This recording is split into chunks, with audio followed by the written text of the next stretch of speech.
Whoo! Whoo! What's up? Those guys are great. That's the a cappella group 613 singing their Uptown Passover. How you doing, my holy sisters and brothers?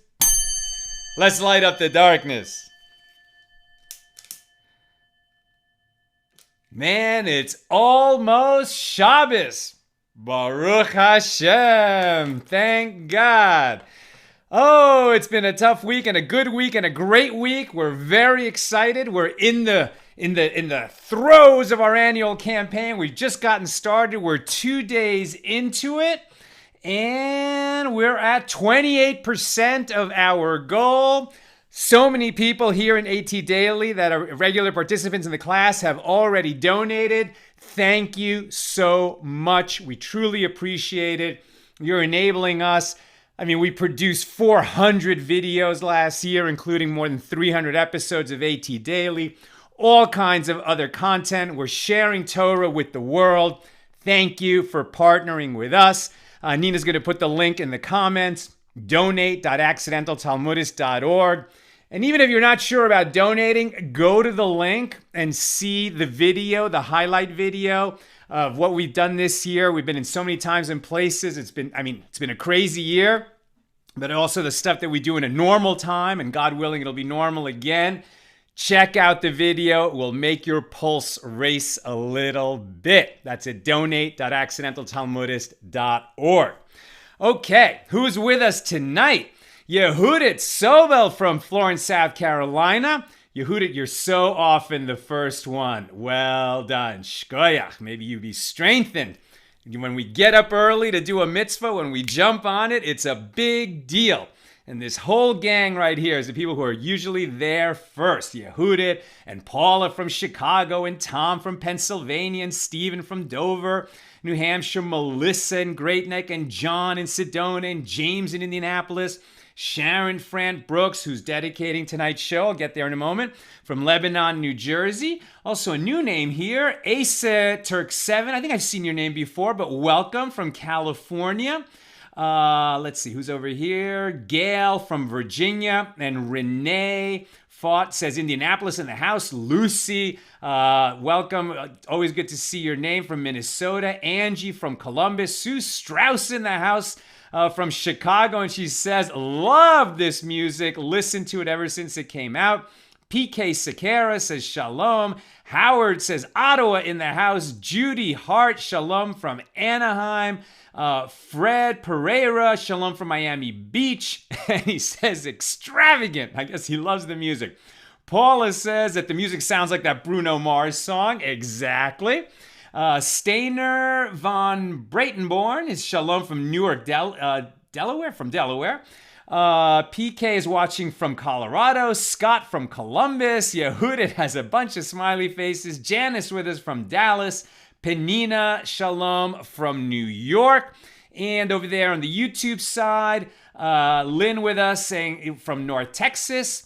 And Omed Hazak 613 says shalom y'all from Philly. Welcome, welcome. Tonight's episode of AT Daily is dedicated by Gabriella Karen, who is a survivor of the Holocaust with an amazing story to tell. If you ever get a chance to hear Gabriella speak live, you should. I mean, she used to do so many talks around the world relating her experiences and how she was hidden.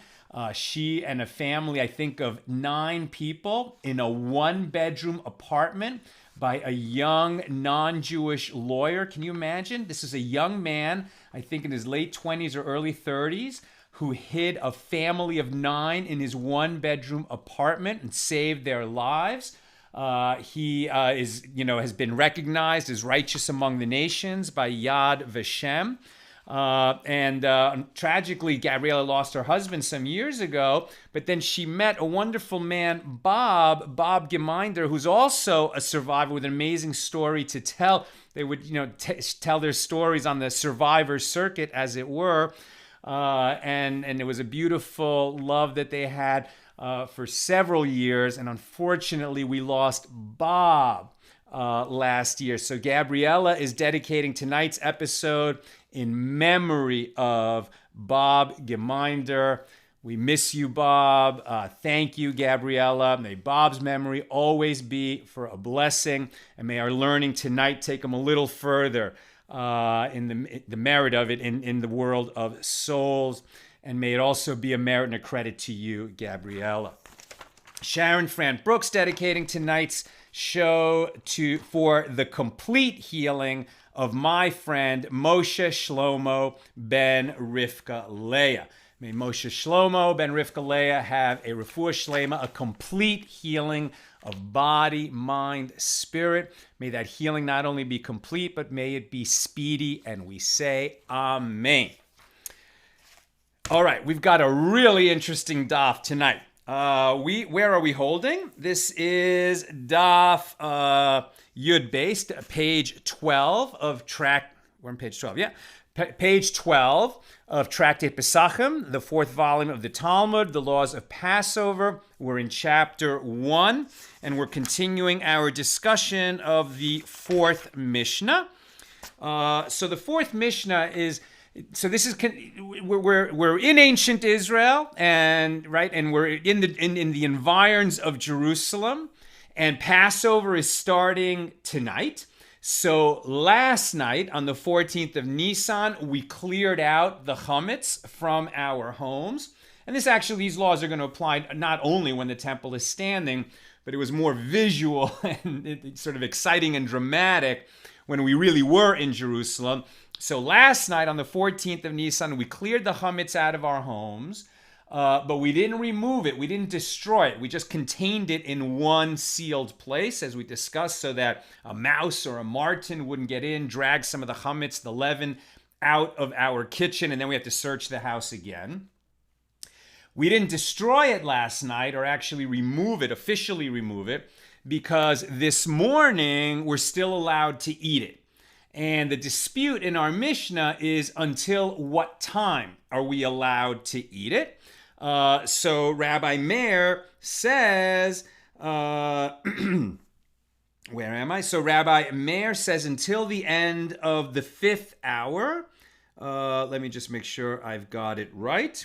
Yeah, we can eat during the 5th hour, and we burn it at the beginning of the 6th hour. And Rabbi Yehuda is going to be more stringent. We eat it until the end of the 4th hour. During the 5th hour, we just hold it. We don't do anything with it. And then we burn it at the beginning of the 6th hour. So they agree on that. So let's just be sure that we're clear. And we're going to be talking about hours and time, very Talmudic type of details. But we're going to go to a very interesting place about the testimony of witnesses in capital cases and how we impeach witness testimony. So it's amazing how the journey we're going to take today. So when we're talking about the hour of the day, I mentioned this briefly yesterday. So ancient timekeeping is that daylight was divided into 12 equal periods. So at the fall and spring equinox, when there's as much daylight as nighttime, 12 hours of daylight, 12 hours of nighttime. So then the 12 hours of daylight are 12 hours long. Each hour is actually an hour long. But in the winter, when there's less daylight than nighttime, at least, there's less day than night, so then the hours are shorter. There's still 12 equal periods, but they might be as little as 48 minutes each. And in the summer, when there's more daylight than nighttime, there's still 12 equal periods, but they're going to be longer than 60 minutes each. Now, in the ancient world, that made a lot of sense because people didn't have watches. They might not have even had a sundial handy. And so what did they do? They watched the sun go across the sky. Everyone knew when it was sunrise. Everyone knew when it was sunset. Everyone knew when it was noon. So people were accustomed to judging, in that arc between sunrise and noon. Okay, there's 6 periods, 6 equal periods. So it's actually not that far-fetched that they would understand, okay, that's the 1st hour, the 2nd hour, the 3rd hour, the 4th hour, the 5th hour, and at the end of the 6th hour, it's noon, right? And then the 7th hour, the 8th hour, the 9th hour, and then at the end of the 12th hour, the sun has set. And that's how they measure time during the day, okay? And what we've learned is that according to Rabbi Meir, people have a good sense. They're only going to make a mistake by a little bit of which hour of the day it is. And Rabbi Yehuda, has a little less confidence in the timekeeping skills of the average person. And he thinks, they make mistakes, and then we're going to need to build in a bigger buffer. All the sages agree, right? We're not the time to burn the chametz on the day before Passover begins that night is really at noon. We're going to burn it at noon. But everyone says we're going to burn it at the beginning of the 6th hour. So if the hours were really 60 minutes long, right? So noon is noon, and the beginning of the 6th hour would be like 11 a.m. Right? And that's when they say we burn the chametz, Rabbi, right? And so Rabbi Meir would say we can eat it until 11 a.m. and then we burn it. So we can eat it through that 5th hour, which is from 10 to 11 a.m. Rabbi Yehuda says we got to build in even more of a buffer. We're going to let them eat it from 9 to 10 a.m. From 10 to 11, we're just going to hold it. And then at like 11:01, that's when we're going to burn it. And in any case, everybody has a built-in buffer that by noon, for sure, it's burnt, it's gone, because at noon is when it's really prohibited by Torah law to be eating leaven on that afternoon of Passover, of the Erev Passover, right? So Passover begins that night, but the afternoon before the night, that whole afternoon, it's prohibited to eat leavened bread, leavened products, chametz. Okay, so the basic thing that's between them is that Rabbi Meir thinks people are more accurate in their timekeeping than Rabbi Yehuda does.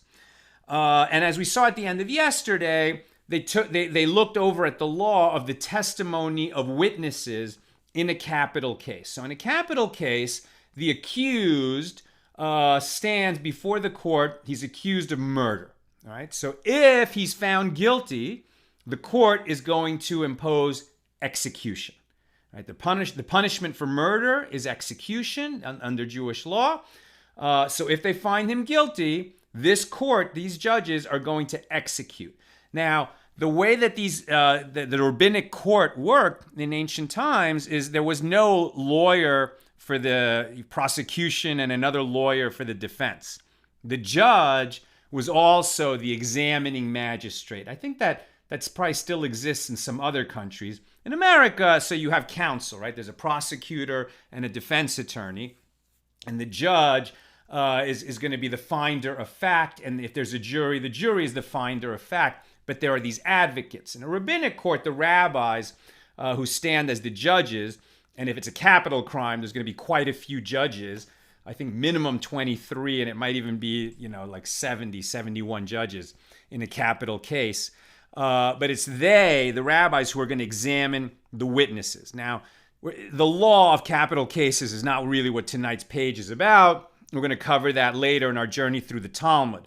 But some minimum ideas that we have to understand is there needs to be 2 witnesses. You cannot convict a defendant accused of murder on the testimony of 1 witness. There has to be 2 witnesses. They need to be qualified witnesses. Now, part of their qualification to testify is that they can both answer 7 questions. These are the 7 questions of the interrogation, and then there's going to be the questions of the examination. The examination is going to be the details of the murder. The interrogation is sort of the preliminary questions that establishes that these witnesses were actually there. And they have to agree, we're going to get to this in a minute, what they have to agree on. But one of the 7 questions of the interrogation is, what hour of the day did this alleged murder happen? Or I guess the murder, they know it happened. There was a victim, somebody died.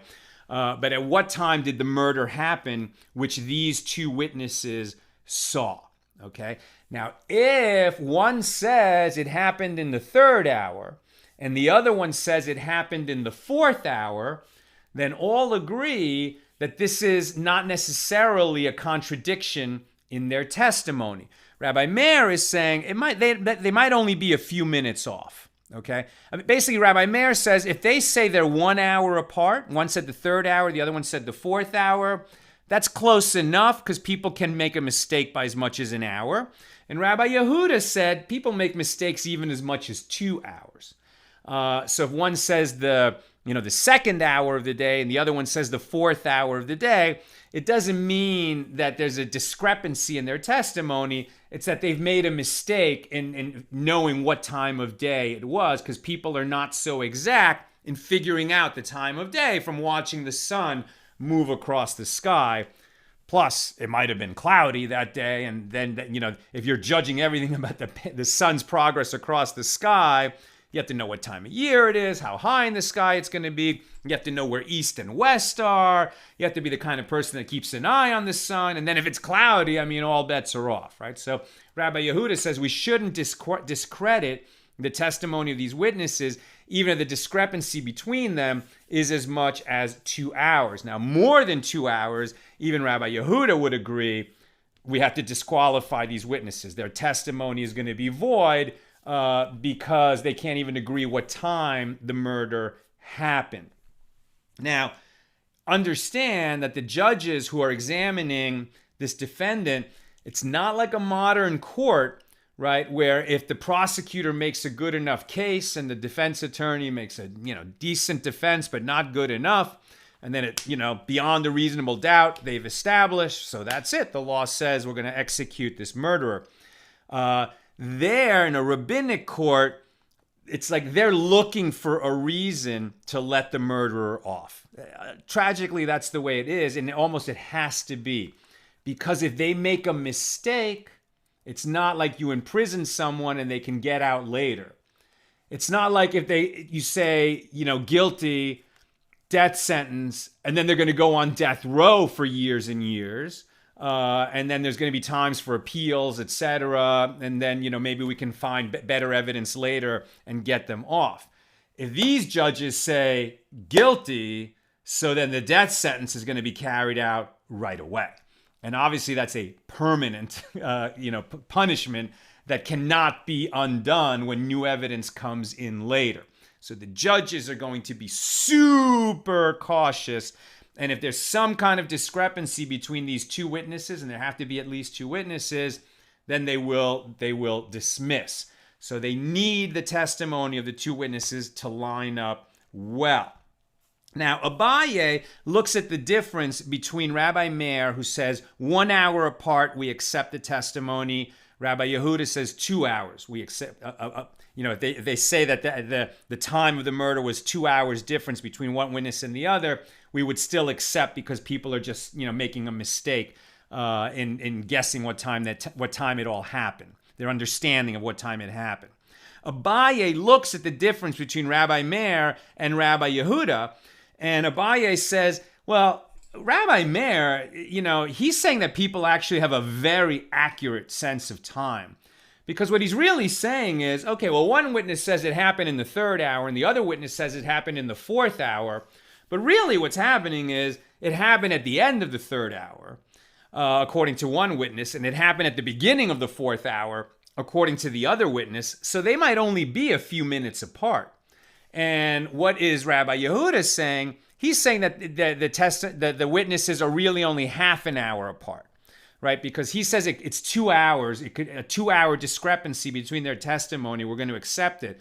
But really what happened was one witness thought it happened at the end of the third hour, and the other witness thought that it happened at the beginning of the fifth hour, and really it happened in the middle of the fourth hour.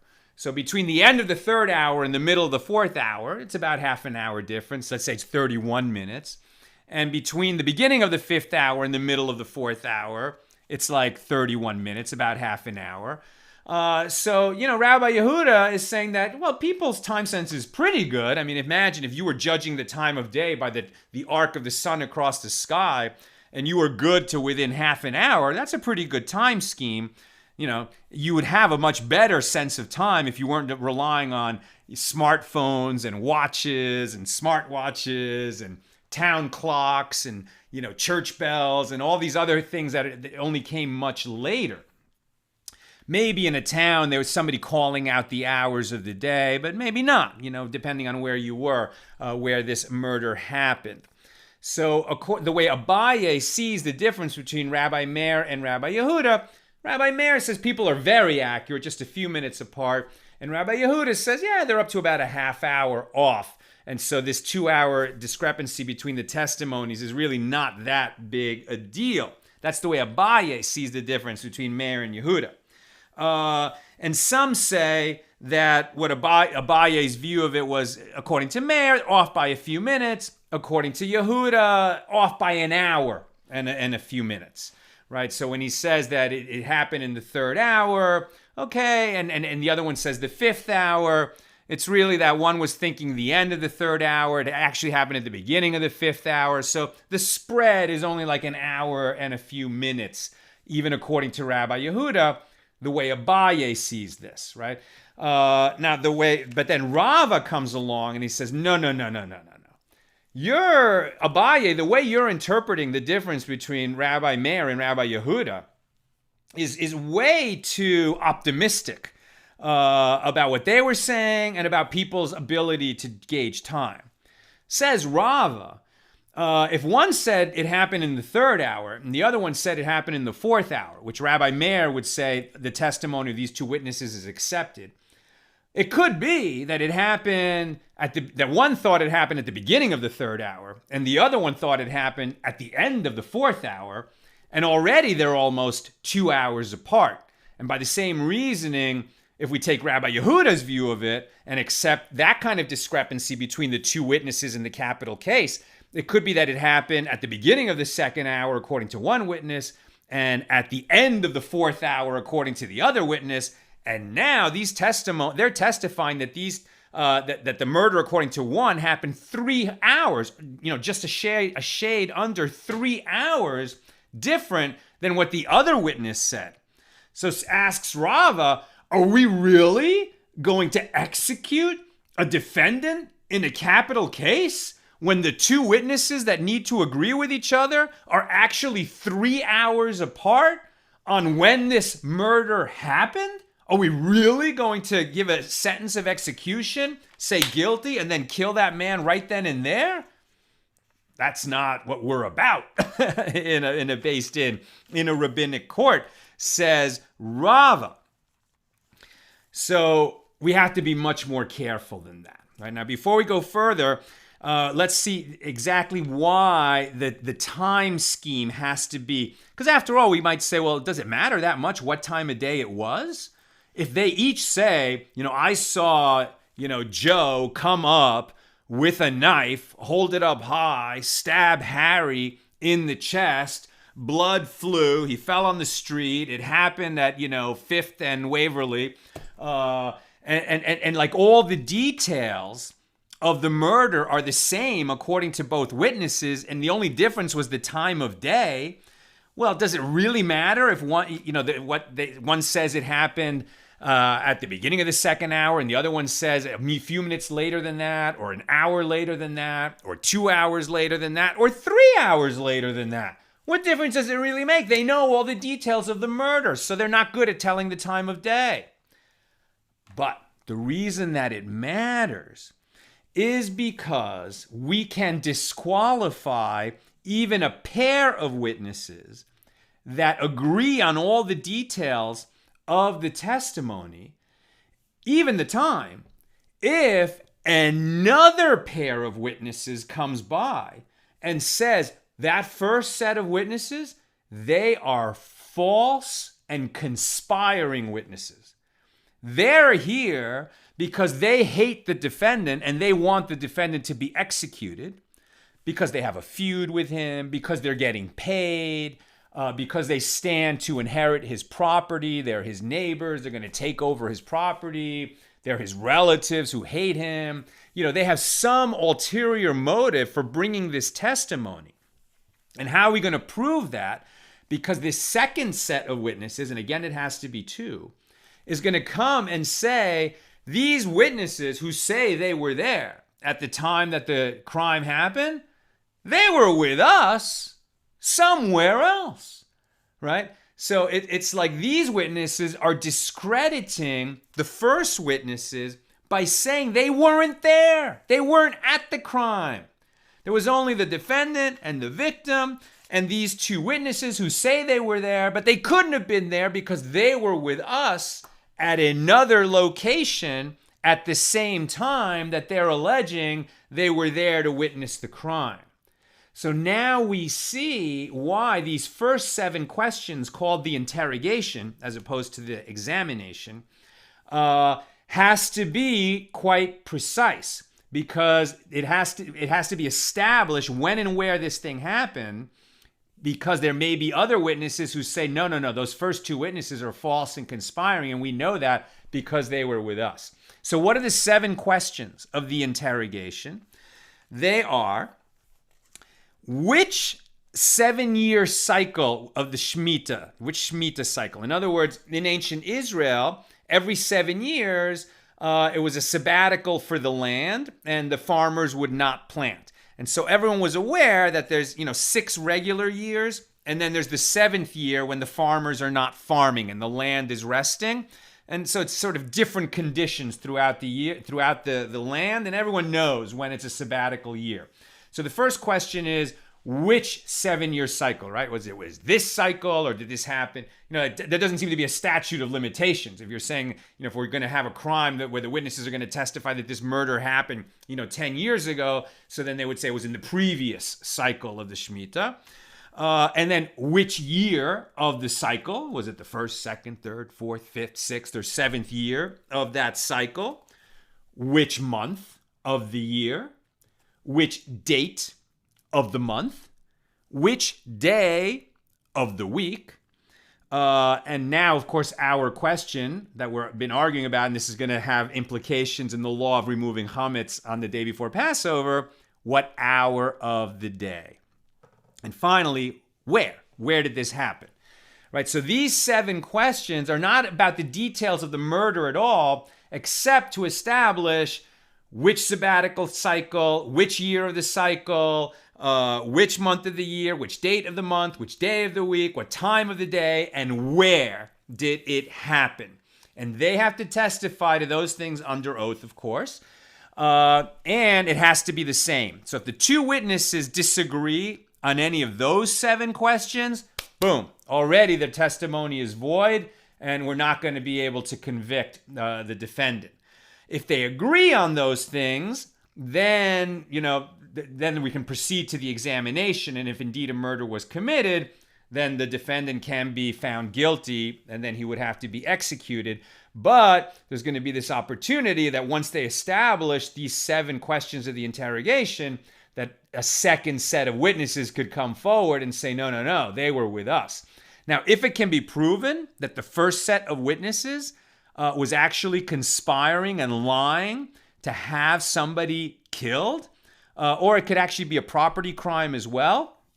But if it's proven that the witnesses are actually lying, then the witnesses will receive the penalty that they sought to impose on the defendant. In the capital case, they would be executed, right? So this is heavy stuff that we're talking about. And now we see why it's so important that they agree on the hour of the day. They need to establish what hour it happened, that they've testified what hour they believe that it happened. It needs to agree, according to Rabbi Meir, within 1 hour, according to Rabbi Yehuda, within 2 hours of each other. And then, if those other people are going to prove that, no, they weren't there, they were with us, we saw them at that same time that they're saying the murder happened and they were the witnesses, but they weren't there, they must be liars. Okay. And then, so those are the 7 questions of the interrogation, and they must agree. By the way, in terms of the questions of the examination, what were the details of the murder? So there, maybe they don't have all the answers. Maybe because one was standing close, one was standing far. The one that was far away didn't see every detail. They don't have to have an answer to all the questions of the examination. But they can't contradict each other. If the 2 witnesses, one can say, I don't know, the other one can say it happened like this. If they contradict each other, again, we're not going to be able to convict the defendant in the capital case. But on the 7 questions of time and place, they must have the answers, and they must agree. Now, according to, hold on a second. Now, according to Abaye's explanation of what is between Rabbi Meir and Rabbi Yehuda, that, it's maybe Rabbi Meir thinks people can estimate time within a few minutes, and Rabbi Yehuda within a half hour, or in the alternative explanation, at least an hour. Then hold on a second. So the way Abaye saw this, that it's really about, okay, well, they're not so far apart. But then Rava said, well, yeah, but even according to Rabbi Meir, one's saying the third hour, one's saying the fourth hour, and we're going to accept that. But they could actually be 2 hours apart in what they're really thinking. That one said is the beginning of the second hour. The other one says it's the end of the third hour. They're 2 hours apart. And one said it's the second hour, the other one said it's the fourth hour, but one is saying the beginning of the second hour and the other is saying the end of the fourth hour, so they're really 3 hours apart in what they're testifying, according to Rabbi Yehuda, who would accept that discrepancy. And Rava said, that's crazy, they're way too far apart for us to accept that and then execute. And then, if we understand that once they've testified, what time it is, and then somebody else is going to come along and say they were with us. So they're going to say, well, no, they were with us, from, between the second and the fifth hour, right? But if the witnesses themselves, they don't actually say, well, we saw this and it happened in the second hour, halfway through the second hour. Maybe they say, well, it happened sometime between the second and the fourth hour. And if then, according to Rabbi Yehuda, they could be off by as much as 3 hours from that at the beginning of their range, and another 3 hours at the end of their range, so then that could be like 8 hours is the range when this thing could have happened, based on the fact that they only gave a range of time and that they could be so wrong about it. And then, for the impeaching witnesses to come along and say, well, wait a minute, they were with us. For them to actually, win and prevail and say that the false and conspiring witnesses, we know they were somewhere else, well, they would have to be with those witnesses the entire range of what they said plus the error. So unless they can say, well, I think they're lying because they were with me for a full 8 hours of the day, they're going to say, no, I really think they were lying because they said it was in the second hour and I was with them in the second hour. I was actually with them, from the first hour to the third hour. But because of the degree of error, if they can't say no, because the first set of witnesses is going to say, no, did I say the second hour? I was off by a little. I meant, it was more like the beginning of the first hour. In other words, it's going to be too difficult to impeach the witnesses if we're going to allow such a big degree of error to creep into the two witnesses and we accept the difference between them. For a court of law, we're going to have to be much more, limiting that it happened, so that they testify that it happened at that time. And if there's impeaching witnesses coming along, that they can say, no, they were with us, for the full 2 hours, but not 8 hours. Okay. So back to our Mishnah and what time we're going to leave off the leaven, the permissibility to eat chametz, to eat leaven on the morning before Passover begins that night. So if we're going to say, really, in testimony of witnesses, it has to be much more accurate than that. They're going to have to give us testimony within a few minutes, right? They're going to have to know which hour, not a range of hours, and we're not going to ascribe a degree of error to them that could be 2 or 3 hours. They have to know which hour, and maybe they could be 1 hour apart, but no big range of hours that we're going to demand in terms of the impeaching witnesses. So if we're going to be able to be that accurate, and we need to be before we would convict in the capital case, so then we're saying, okay, people have the capacity to be pretty accurate in their measure of the time of day, even when they're judging by the travel of the sun across the sky. So therefore, why don't we just let them eat until just before noon? And then they burn it at noon. They know what time noon is. We've already established that people do know when noon is. We actually had that teaching earlier, that people know the difference between the 5th hour and the 7th hour because, before noon, the sun is in the east, and after noon, the sun is in the west, and people have a good idea when noon is.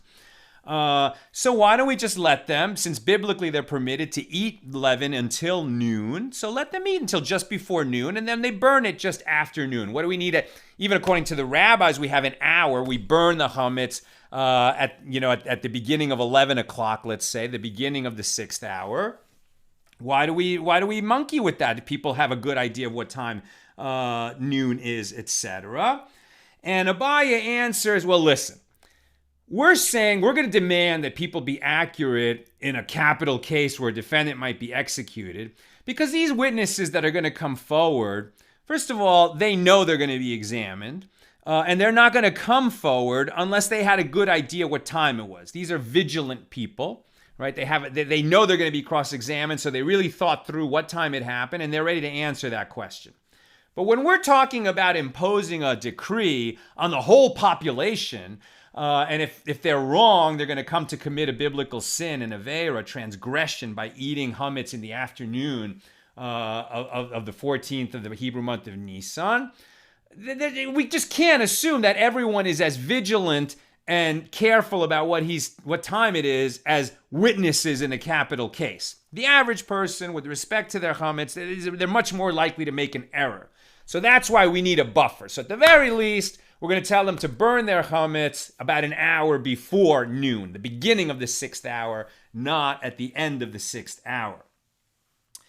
Hold on a second. Now, Rava says, you know what? The way that the Mishna says is that, that it actually holds like Rabbi Yehuda, that we can eat until the end of the 4th hour, right? So until about 10 a.m. And then from 10 to 11 a.m., we don't do anything. They hold in abeyance just as an extra buffer. And then they burn it at the beginning of the 6th hour. So it's around 11 a.m., a little after 11 a.m.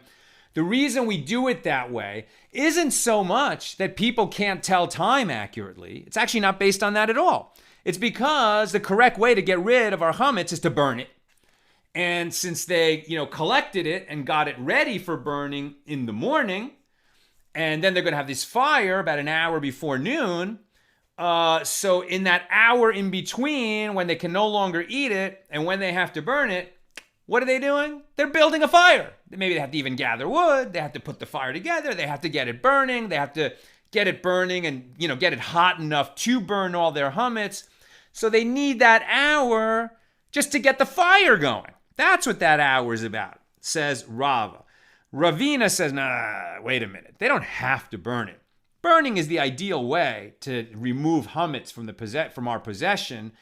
But if you're removing it from your possession at the correct time, it doesn't have to be by burning. You can do it through other means. It doesn't have to be burning. So if they're decreeing this hour between the end of eating and the beginning of burning, it's not so that you can build a fire, because not everybody needs to build a fire. And you can imagine all these people who are pilgrims who've come to Jerusalem, right? They already searched their homes before they came up to Jerusalem. Now they're in Jerusalem. Maybe they searched their hotel rooms. But, a lot of people aren't even staying in hotel rooms. They're staying in tents. Okay, they remove the tent, but not everybody's going to have a fire and burn their chametz. So says Ravina, that's not what it's about. So Rava says, okay, you're right. It's not about the fact that they need to build a fire, because you're right, some people aren't going to build a fire. Let me get a drink of water. Baruch atah Adonai, Eloheinu melech haolam, shah kol nehi b'divrah.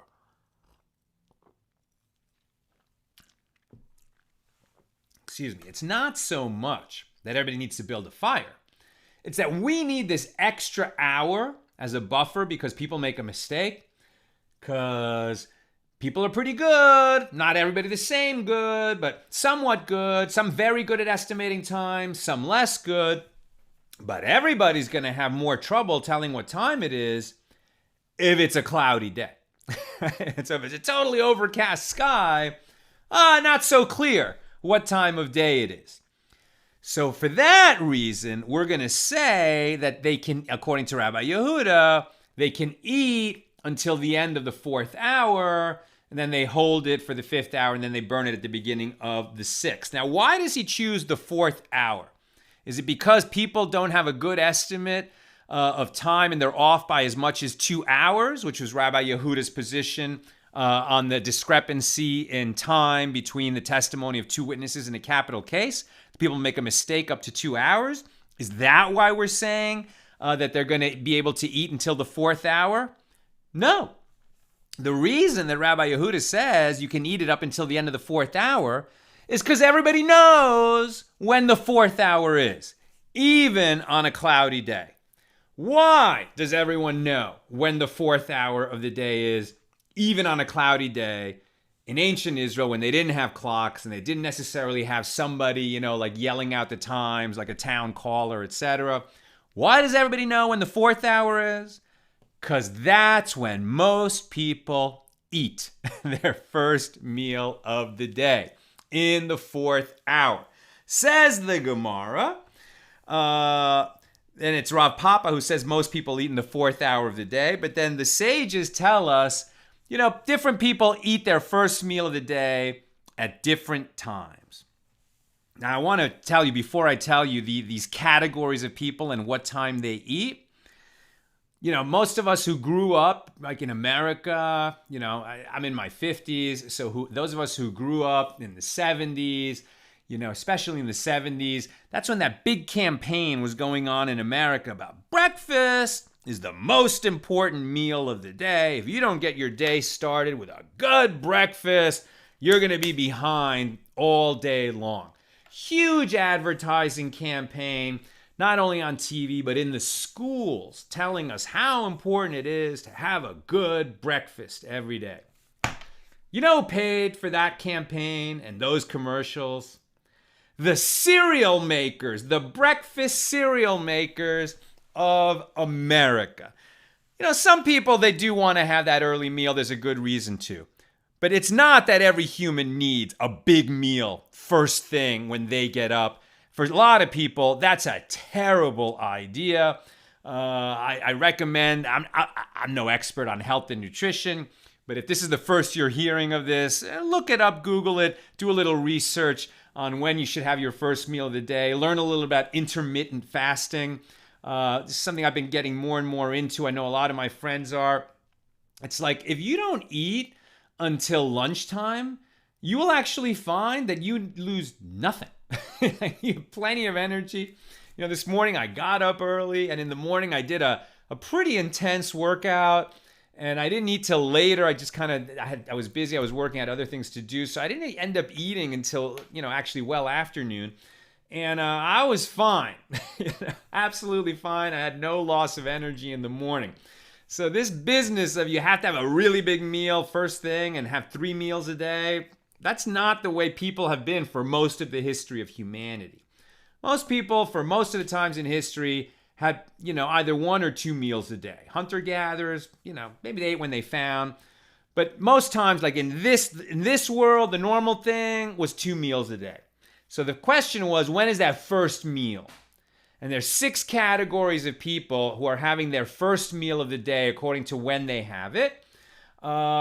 And it's pretty interesting how they get divided. So the first hour of the day, right? So no one's eating while it's still dark. But during the first hour of light, in the morning, who eats their big meal of the day or their first meal of the day? And during the first hour of the day, the ludim. Who are the ludim? A little bit unclear. We're not sure exactly. Some say these were cannibals who would eat actually human flesh. They were ravenous and spoiled people, who just thought that the best thing to eat is whatever they want, and the best thing they could eat is human flesh. Really awful people. But more likely, the ludim in ancient Israel referred to, because at the time that these discussions are going on, Israel was governed by Rome. And Rome, of course, had circuses and gladiators, right? So there was this whole class of people who were slaves who were forced to fight each other to the death for the entertainment of the privileged rich people of Rome. So the gladiators would eat first thing in the morning for 2 reasons. One is, eat, drink, and be merry, for tomorrow we die. They're just trying to get the most out of every day because, today or tomorrow could be their last day on earth. but also because the stronger and fitter and more energized they are, the more likely they are to prevail in those contests for one reason or another. So it's gladiators who would eat first hour of the day, but not normal people. Second hour of the day, robbers. Who are these robbers? They're the people who are up all night, robbing other people, breaking into houses, sticking them up when they're walking home. Criminals, right? Criminals who are carrying on their nefarious activity all night long. They're kind of stumbling home during the first hour, or traveling back home during the first hour, and then they finally get in and eat in the second hour of the day. Third hour of the day. These are people who are heirs, right? The idle rich, the people who inherit a lot of money. They don't work in the morning. They just kind of get up late and then they eat at their leisure in the third hour of the day. The fourth hour of the day is when all people eat their first meal of the day, right? So you could imagine the fourth hour of the day, if it's a spring day, when the daylight is 12 hours long, so the sun rises about 6 a.m., that's the first hours until 7 a.m., the second hour until 8 a.m., the third hour till 9 a.m., and the fourth hour is until about between 9 and 10 a.m. So what they're really saying is that average people would get up at sunrise, work for 4 hours, 4 hours, and then they would have their first meal of the day. That's what it was, right? They've already, because they're getting started at sunrise, and they don't have breakfast, so they get right to work at sunrise. They work 4 hours, and then they have their first meal of the day. And since that's the time that most people eat, they know when the fourth hour of the day is. Their stomachs tell them when the fourth hour of the day is. And on the day before Passover, they can eat leaven, chametz, until that time, the fourth hour. And then when the fourth hour passes, no more eating. During the fifth hour, they just hold the chametz, and then in the beginning of the sixth hour, they're going to burn it. Now, in the fifth hour, who is eating their first meal in the fifth hour? It says workers, right? Like meaning hard workers, slaves, laborers, people who don't have that luxury to eat when they've done enough work and they feel they're ready to eat, but they're made to work another hour, and then they're allowed to eat. And who eats in the sixth hour? Torah scholars, right? Torah scholars, in a sense, the most dedicated of all. They get up, they get to work on the Torah. They're so involved in their studies and learning and coming close to God through their Torah study that they kind of just have to remind themselves to eat in the sixth hour, or they might not even remember then. They might, go all day without eating because they're so engrossed in the hard work of learning Torah. Why do they make sure that they eat during the sixth hour? Says the Gemara, because if you don't have your first meal until after the sixth hour, meaning until after noon, then you're damaging your health, right? You're not contributing to good health. You got to have your first meal of the day before noon, say the sages.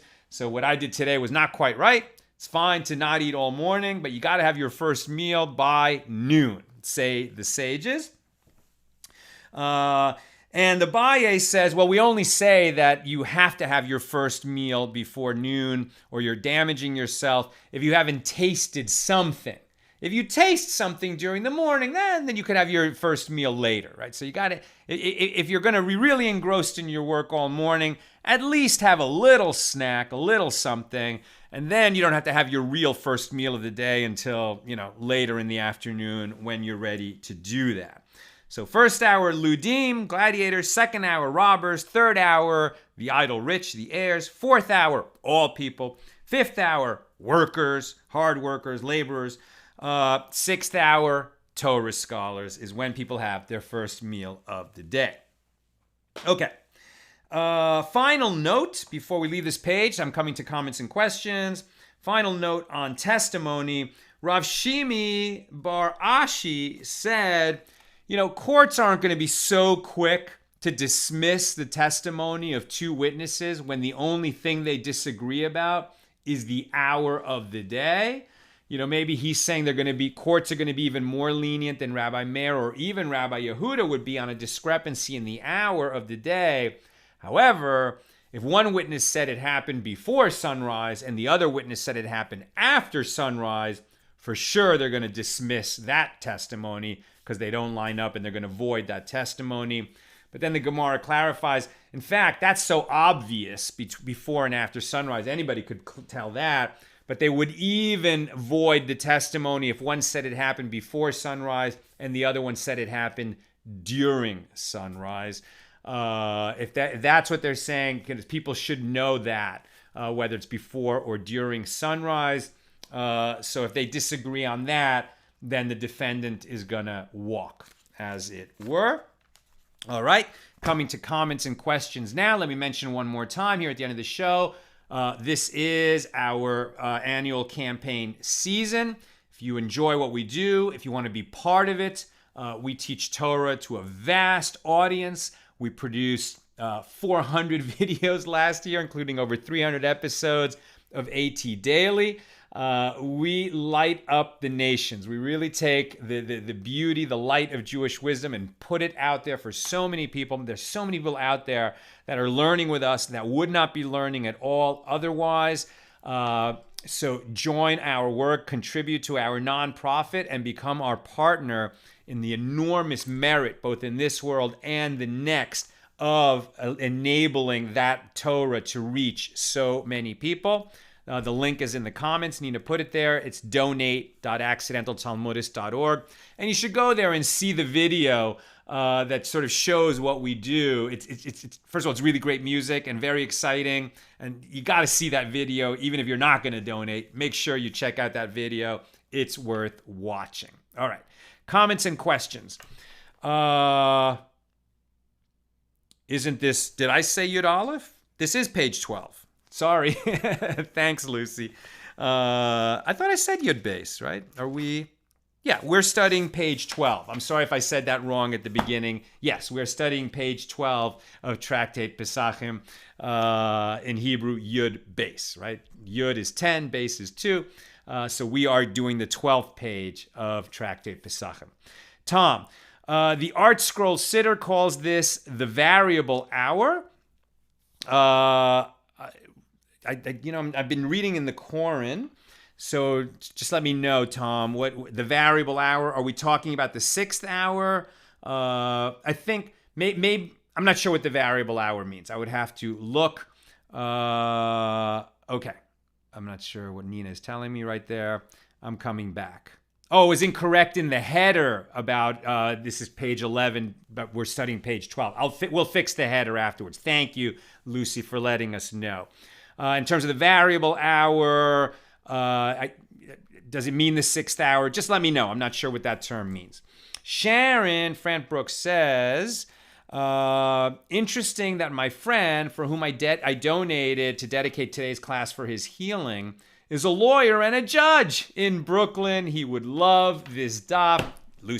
Sharon, there's no coincidences, right? So the fact that you dedicated a class and you weren't sure which class it was going to be, and it came out today when we're studying, something that talks so much about lawyers and judges, and it's for his healing.